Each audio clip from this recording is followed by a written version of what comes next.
ลาดแปดมันก็ยังพุ่นแหละยังอยู่บ่อนเก่าบ่อนเดิมพี่น้องเอ้ยเนาะก็ยังบ่ได้ย้ายมาพี่น้องเอ้ยเนาะอ่าก็ถือว่าเอ่อได้ที่ได้ทางแล้วเนาะยังขาดแต่เฮือนแต่ซ่านนี่แหละพี่น้องเอ้ยก็จักสิว่าจังใดเนาะก็สู้ต่อไปหั้นแหละเนาะน้อยหลานเนาะได้ดินกาดีใจ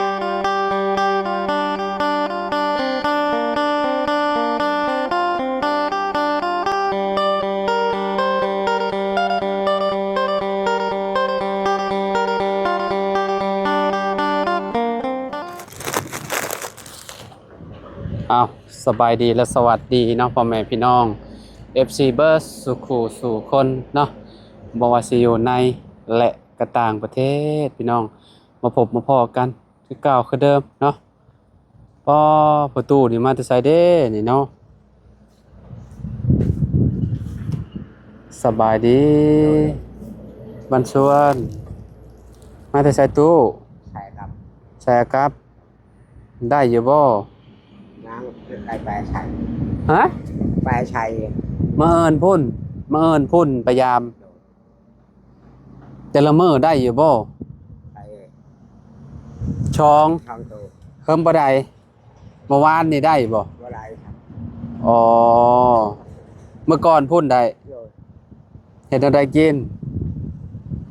เป็นครับลาบกินโยนโดยมีหยังกินอยู่บ่มื้อนี้บ่มีบ่มีอาหารโอเคเดี๋ยวสิเอานะให้เด้อโดยให้ประตูเพิ่นไปก่อนพี่น้อยเนาะมาหาทางน้องเพิ่นก่อนเนาะน้องอ้อยพี่น้องเอ้ยเนาะโอ้ยืนอยู่ที่ไม้เพิ่นพี่น้องเอ้ยเนาะ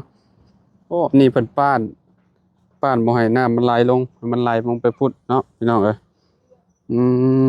มสบายดีอีหล่ะโดยเอ้าขอบใจโดย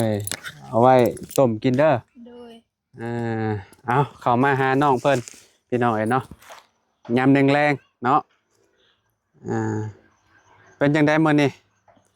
บ่ได้ไปไสบ่โดยเอาน้องคือเก่าเอาน้องคือเก่าโดย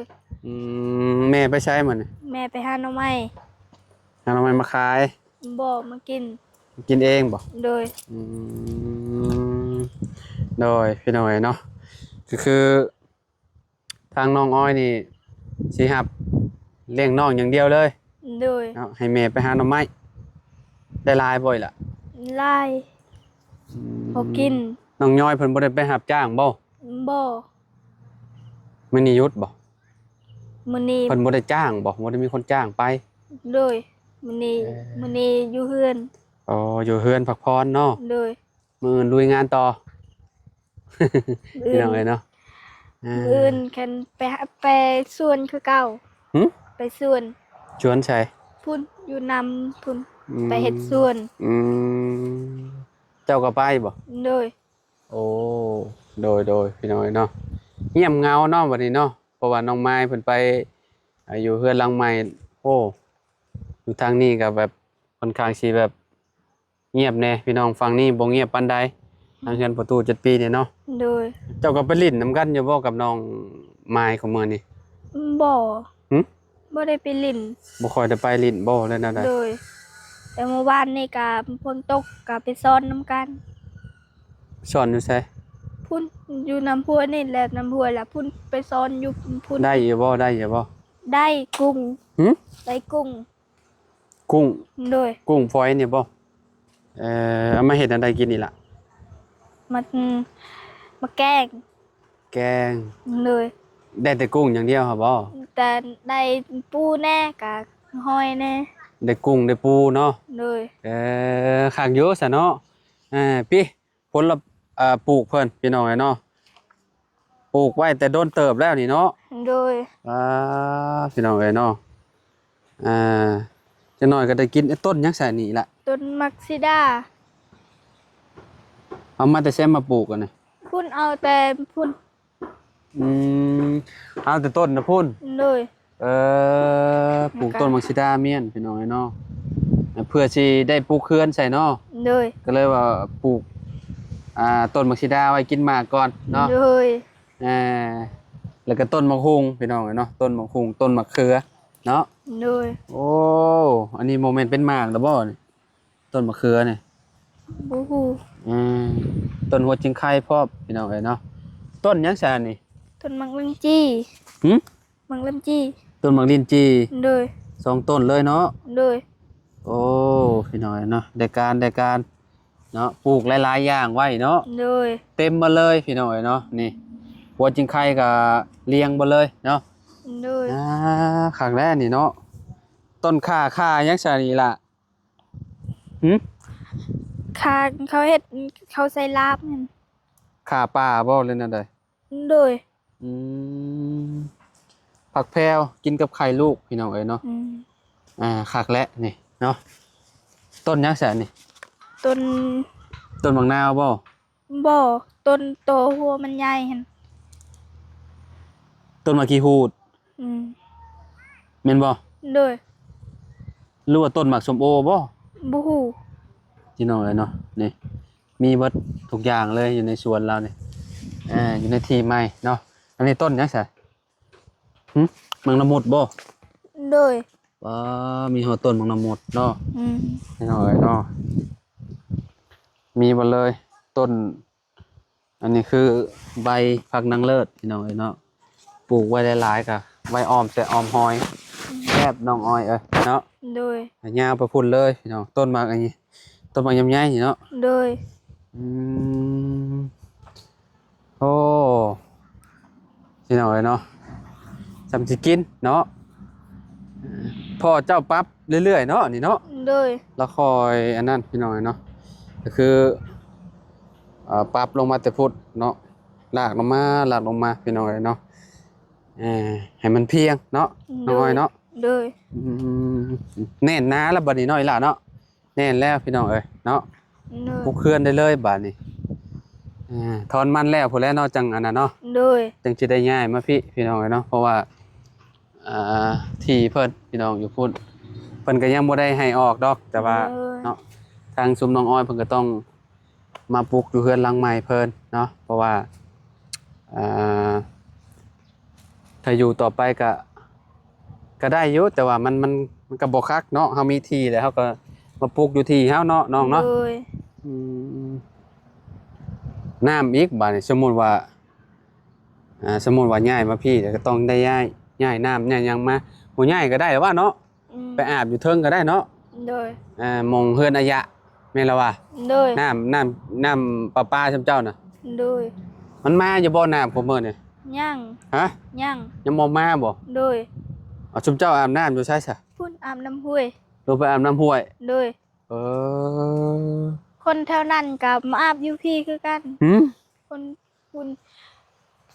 ผู้ที่เจ้าคายให้คอยดินนี่กันมันอาบอยู่พี่คือกัน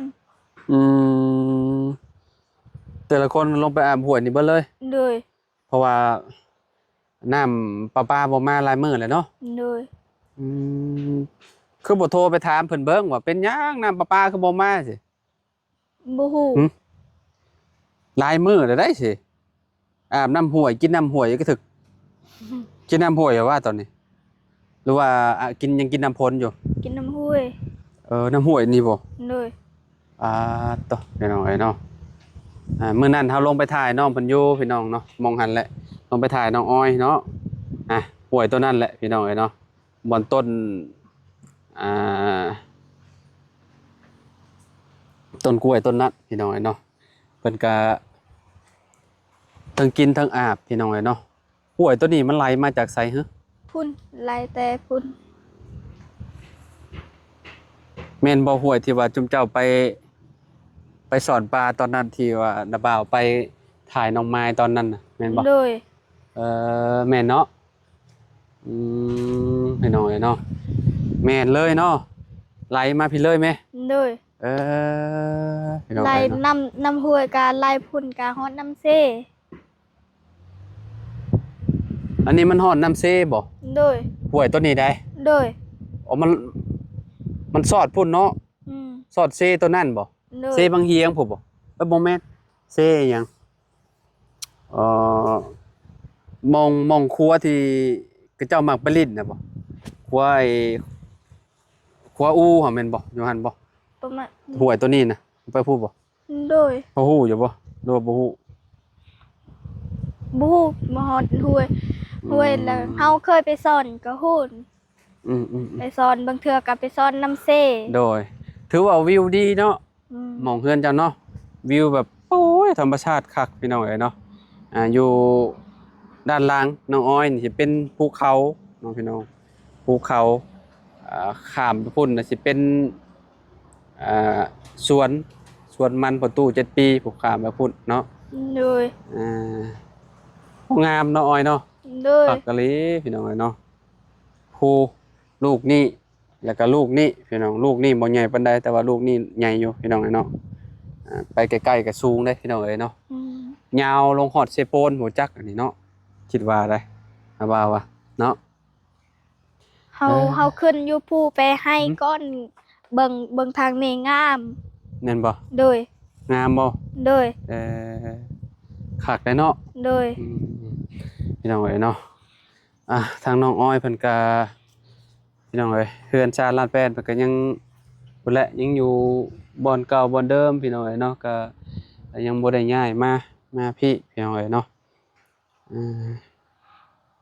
ก็ถือว่าเอ่อ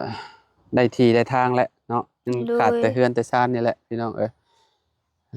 ก็จะสิว่าจังใดเนาะก็สู้ต่อไปให้แหล้วเนาะน้อยละเนาะ โดยได้ดินก็ดีใจกว่าได้เฮือน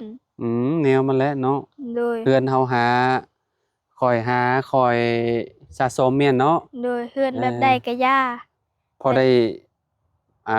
ปลูกเฮือนอยู่เนาะ โดย ดินสมมุติว่าบ่มีดินก็คือเก่าเฮาบ่ได้มีบ่อนปลูกบ่อนหยังเนาะ โดย อันนี้ได้ดินได้หยังเรียบร้อยแล้วโอ้มีแต่หาเงินปลูกเฮือนปลูกซานให้พ่อให้แม่อยู่หั่นน่ะ โด เนาะ ย หลังน้อยๆก็อยู่เนาะ โดย อืม ลังน้อยๆก็ย่า ก็ภูมิใจแล้วเนาะได้อยู่เนาะล่ะเนาะพี่น้องเอ้ยเนาะน้องอ้อยว่าได้ดินก็ดีใจแล้วเราว่าเนาะ โดย เรื่องเรือนเรื่องชานก็จังว่าตามหลังพี่น้องเอ้ยเนาะถ้าพอหาเงินได้ก็จังปลูกอีกเนาะล่ะเนาะ โดย ปลูก ได้เฮือนก็บ่มีดินจักสิปลูกบ่อนใด อืม เดี๋ยวเขาให้ย้ายแล้วก็ อืม เสียได้เฮือนหลังงาม แม่นแหละ นี่ได้ดินเป็นของตัวเองแล้วก็สิปลูกเฮือนแบบใดก็ย่า หลังน้อยๆก็ปลูกก็ได้จะปลูกก็ได้เนาะ โดย บ่มีไผอันสร้างให้มากเนาะ โดย ปลูกเฮือนหลังใหญ่ก็บ่มีไผให้ อืมแม่นแหละเพื่อนประตูตะกี้อยู่มุมนั่นเนาะอยู่ โดย มุมเทิงนั่นพี่น้องเอ้ยเนาะ โดย เด็กแรกว่าสิได้มองนี่แหละประตู7ปีน่ะพี่น้องเอ้ยเนาะ อืม แต่สุดท้ายก็เราได้อยู่พุทธ อืม เพื่อนเราคือเก่าพี่น้องหลังงามคือเก่าเนาะ โดย สิเข้าปีเลยได้นี่กันประตูนี่ก็ได้เนาะสบายเลยเราเหลือแต่นี่แหละเรื่องข้าวเรื่องน้ำเราก็ได้แต่ละมื้อแต่ละเว้นก็บางทีก็ไปใส่กับหนูเนาะ โดย ได้หนูมาก็ไปแลกเขาบางทีก็ได้พี่น้องเอ้ยเนาะ อืม ก็เฮ็ดแนวใดเนาะชีวิตคนเฮาก็ต้องสู้ต่อไปคือว่าหั่นแหละพี่น้องเอ้ย โด เนาะ ย แม่นบ่น้องออย แม่น เนาะประมาณนี้แหละพี่น้องเอ้ยเนาะจังได้ก็สู้ๆต่อไปเด้ออีหล่าเด้อ โดย น้องออยเนาะมื้อนี้มาอัปเดตน้องออยให้เบิ่งนํกันอีกเทื่อนึงพี่น้องเอ้ยเนาะเพราะว่ามื้อนั้นเฮาเข้ามาเฮาก็ถ่ายน้องเพิ่นอยู่ในห้านโดนเติบแล้วได้พี่น้องแบบว่าเฮาบ่ได้มาถ่ายเพิ่นเนาะประมาณเดือนละมั้งเนาะ อืม ได้หลายเดือนเนาะ โดย อันนี้ก็คือแบบเป็นรอบซองพี่น้องเอ้ยเนาะรอบซองเนาะเข้ามาหาน้องออยเนาะอ่า กินข้าวแรงล่ะ ยัง ยังบ่ได้กินบ่ โดยหน่อไม้ยังบ่สุก อืมนี่แต่ลวกมีนี่แหละน้ำบ่าวเอาให้นี่แหละ โด เนาะ ย ลวกสู่น้องสู่นมกินเนาะพอได้แก้คัดไปพี่น้องเอ้ยเนาะ โดย กินนอนบ่เป็นหยังดอกเนาะ พี่น้องเอ้ยเนาะเพราะว่าเอ่อคนทางพี่เพิ่นกินข้าวกับที่กินกับนมมุงไม้พี่น้องกินหยังก็แล้วกินแจ่วผงพริกก็แล้วเนาะลวกผักเนาะบางทีเนาะ โดย แล้วก็แล้วพี่น้องเอ้ยเนาะบ่ได้มีอีหยังหลาย บางเทื่อกลางคืนค่อยกับบางเทื่อตอนแรกแบบนี้ก็บ่ได้กินข้าว บ่ โดย เป็นหยังคือบ่กินอีกล่ะ มันบ่หิว โอ้บ่หิวแล้วบ่กินเนาะ โดย อืมโดยพี่น้องเอ้ยเนาะดีแล้วเนาะกลางคืนก็เจ้าว่าบ่กินก็บ่เป็นหยังก็เจ้าว่า มันก็บ่ได้สำคัญปานใดอาหารตอนกลางคืนกินและนอน แต่กลางเว้นนี่คือตอนเช้าเราต้องกินนะตอน6-7 โมงหรือว่า8 โมงเหมือนก็กิน ตอนเที่ยงก็สำคัญเติบอยู่เนาะสมมุติว่าเราใส่แรงงานหลายเด้สมมุติว่าเราไปหารับจ้างบัดนี้เราก็ต้องใส่ออกแรงงานก็ต้องกินข้าว เนาะ โดย ถ้าอยู่ซื่อๆบ่กินก็บ่เป็นหยัง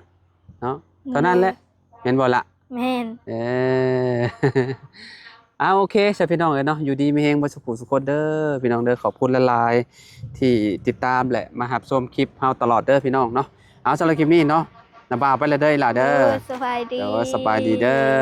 ไปพี่น้องเอ้ยเนาะพ้อกันใหม่เนาะขอบคุณหลายๆเด้อที่ติดตามเด้อพี่น้องเด้อเนาะสบายดีและสวัสดีฝากกดไลค์กดแชร์ด้วยเด้อพี่น้องโดย